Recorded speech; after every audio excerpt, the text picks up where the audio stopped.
Hello and welcome to Touch to Click. In this video, I'll show you how to screen record Windows 11 using a simple built-in tool. Now let's get started. Step 1. Click the search icon on the taskbar at the bottom of your screen. This helps you quickly find apps on your PC. Step 2. Type Snipping Tool and open it from the results. It's a built-in Windows app for screenshots and screen recording. Step 3. Click the record icon at the top to switch to recording mode.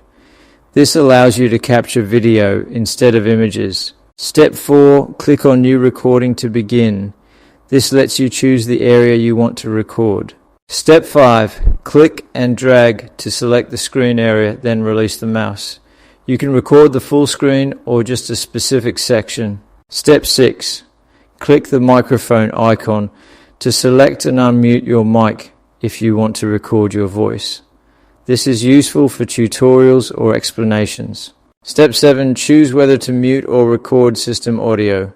This controls whether computer sounds are included. Step 8. Click on Start Recording and wait for the countdown. Everything in the selected area will now be recorded. Step 9.